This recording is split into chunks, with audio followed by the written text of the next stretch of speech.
Hello, I'm Chibundu Onuzo. I'm the author of Sankofa. I was born in Lagos, Nigeria. Moved to England when I was 14, became a published writer when I was 21, but was writing for pretty much a decade before that, if not longer. So I've always loved writing, always kept a journal. So yeah, it's nice to do this as my proper job now. What is my book about? So it's a novel about a woman called Anna Graham. She is in her 40s and her mother has just died and she's just separated from her husband. So she's in this really sort of transition sort of phase. And she discovers a diary that belonged to her father, who she's never met. And this happens really early on in the novel, so it's not a spoiler. She's going through her mother's things and she discovers this diary. And then it just starts a whole journey where she tries to find out who her father was. He was a student who came over to England in the 1960s, had an affair with her mother and returned to West Africa. And so, yeah, she goes on this sort of adventure. And yeah, it's basically about, the novel's about Anna finding her father in a nutshell. 3 words to describe my book. I would say father-child. That's 2 words, but father-child, that's sort of father-daughter. And I would say, I'd probably say adventure, actually. What does my writing routine look like? Earlier on in my career, I used to be incredibly precious because that's what people in their early 20s are. And I was like, I can only write between the hours of like midnight and 4 a.m. And I used to sleep through the day. And this was also when I was like an undergraduate / master's student. So you sort of have you have some days where you don't have lectures, for example. So like, this was my routine. I sleep through the day. And then at like 11, I trundle down to like my kitchen table. And then I write in those hours because that was like when there was the perfect quality of silence. And it is true, in that like window of time, you do have this perfect stillness. There's no background noise, especially where I live in the suburbs. There's no background noise. There's just nothing. And it's this sort of perfect silence. So yes, I used to write in this very rarefied sort of space. Yeah, I was like, you need to get out of that. This is not sustainable. And so I stopped being precious. And now I can pretty much write anywhere. I write in the morning, write in the afternoon, I write on the go, I can write in a cafe. I've written on a plane before. So I'm pretty chill. Other than writer, what's my dream job? Probably a singer, but it's interesting. I've started putting out music and I'm a big believer in that. You don't have to just be one thing. And you can pursue all your other interests. So I'm releasing a single on the 24th of June, actually. It's something I enjoy. It's called Coming Home. I enjoy it. I enjoy singing, love singing, play the piano, have always been involved in the choir in my church. And it's just like, yeah, my dream job doesn't have to remain a dream. You know, I can try it, I can do it and see what comes of it. In real life, what's my kind of adventure? It would involve cycling. I really like cycling, but it would involve cycling on perfectly flat terrain.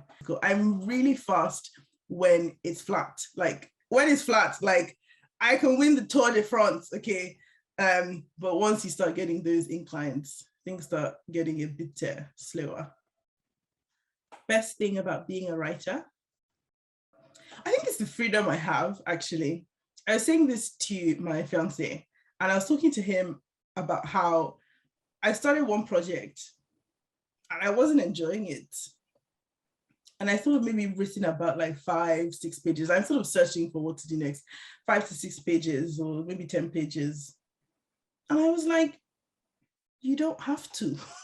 If you don't want to write this anymore, you can stop and start writing something else. And there's that freedom, you know. I'm sort of exploring writing for television as well. It's like, yeah, I can try that this year. And if it's not working, I can put it down and try something else. So I think that sort of range and flexibility and setting what you want to do. I think a lot of us, whatever your profession, you sort of put all these limits, you can put these mental limits on yourself about what you can and cannot do. It's part of why I am releasing a single, because, why not? It's something I enjoy. Go for it, do it. Hardest thing about being a writer, I think, is a lack of structure. It's very interesting. I read a book by Haruki Murakami. I think it's called What I Talk About When I Talk About Running. And it's about how he started running because he'd become a full-time writer and he was putting on all this weight from just living such a sedentary life. And I definitely found that when I went full-time, that before there was just some sort of activity and structure to the day. But if you don't sort of sit on it, you can find that a week has passed or 2 weeks have passed and you haven't actually done much but like walk downstairs to the fridge. That's my exercise. I come downstairs, but then I do a little bit of admin, maybe like sending letters, emails. There's always emails. And then I eat. And then I work for 2 hours. And I try to make this creative work. So I'm writing, I make sure it's not admin stuff, because admin stuff can just take over your whole life. So I make sure I do my creative 2 hours. And then, this is very important, I have a nap. Naps are very, very, very, very important. I have a nap, and I get up, and then I either do some more writing or do some more admin, and then I close shop around 5 or 6. Some people set themselves word targets of like 5,000 words or 7,000 words, or, a week, all of that. That's not really my strength. What I know is that if you set yourself even a modest target of writing 500 words a day, and you say, I'm going to do this for 5 days this week, so Monday to Friday, you have 2,500 words at the end of a week. And then you have 5,000 at the end of 2 weeks, and then you have 10,000 at the end of a month. Your average novel is only 70,000 words. So, if you, obviously you may not be able to do this all 52 weeks of the year, but you find that you sort of slowly but steadily sort of build momentum and build whatever project it is you're working on. So as I said, this is my ideal day. If I stuck to this routine, I would be publishing a book a year. I am not publishing a book a year, so obviously I do always stick to this routine. But yeah, that's my ideal. 3 books/authors that have influenced me and why. First is Sefi Atta. I always mention her, and it's really cool because I actually now know her. But Sefi Atta, she wrote a book called Everything Good Will Come. And that book is it's everything. It's about 2 friends, Sherry and Enito. And the book starts when they're about 8, when they become childhood friends. And it follows them through adolescence, through university and all of that stage, through working, through marriage/no marriage, through children/no children, all of that. And it does it in a space of time when Nigeria is going through a lot of sort of political upheaval and turmoil. So it's sort of how like their personal lives intersect with this wider socio-political context. And what I love about this book, I say it all the time, that if you loved Elena Ferrante's Neapolitan Chronicles, this was written before our dear Elena. And she does it in one book. So what Elena Ferrante takes, like, I don't know, like by the time you get to the end of that series, you've read like 1,500 pages. You've done a War and Peace. But Sefi Atta does it in one book. And it is so fantastically done. And I think this book should be famous and read on curriculums. It's so great on female friendship and how there can be that rivalry embedded in it. Basically all the ground that Elena Ferrante was going to cover like a decade later.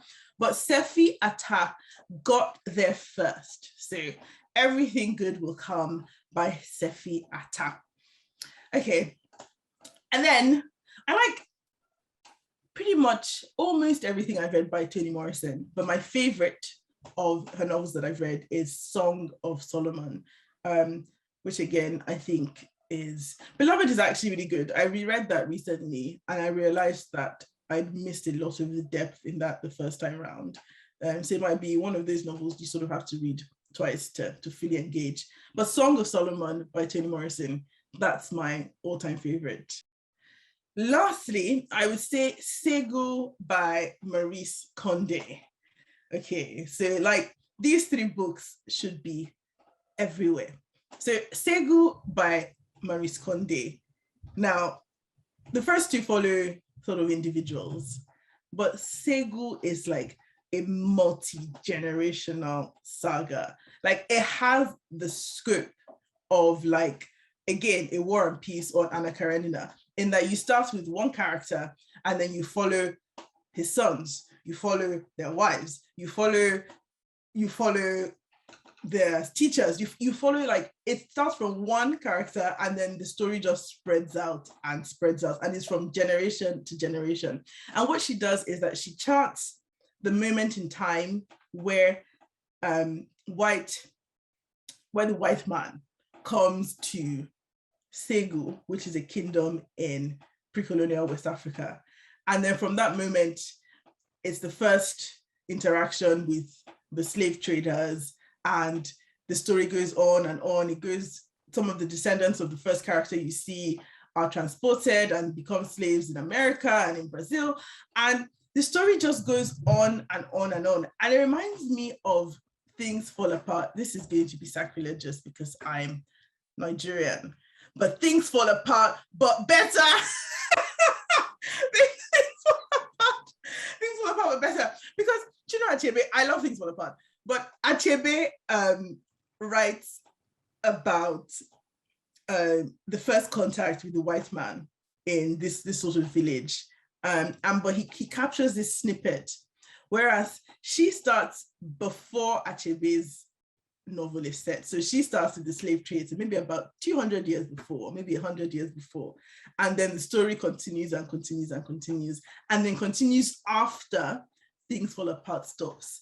And it's just a brilliant book, and I think it should be better known. What's the best advice someone's ever given me about writing? I listen to a lot of podcasts, a lot of interviews with authors I admire. I kind of think of it as like my sort of business school, my MBA of writing. And one thing you realize is that it's not a sprint, it's a marathon.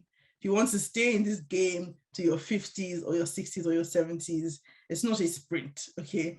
And I found that, especially earlier on in my career, I've written 3 books, okay? I'm a veteran now.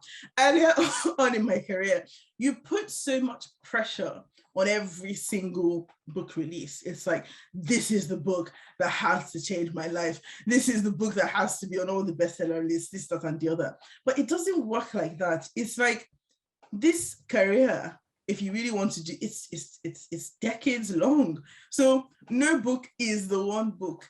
Is that every book, your aim, your goal is to go a little bit further, to be a bit more experimental, to do something a bit more daring, more interesting. But no book is the one book. And it sort of released or relieved that sort of pressure that I would put on every single, as each book came around.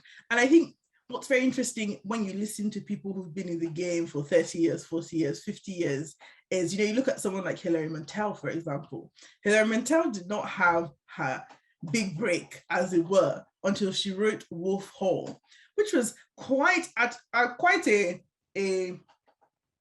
was quite advanced in her career. And obviously everybody would like for their debut novel to be the one that goes on to be turned into a film and a TV series and a stage play and all of that. But if that doesn't happen, it's not the end of the road. Of course, everyone would like that. But if that doesn't happen, and you look at someone like Hilary Mantel, when the attention came to her after winning the Booker Prize, she had a solid backlist. This lady had been working novel after novel, A Place of Greater Safety, A Change of Climate, 8 Days on Gaza Street. Like, she has been working and steadily doing the work. And I think for me, that's something I had to do, like separate the wanting of recognition or sales or all of that from the actual work. The actual work is in the writing, is what I'm describing in the routine of getting up, going on my run, coming to sit down. That's the work, the prizes, this, that, that's the icing on the cake, but it is not the cake. Don't confuse the icing for the cake, okay? Because it's not a sprint. It's a marathon.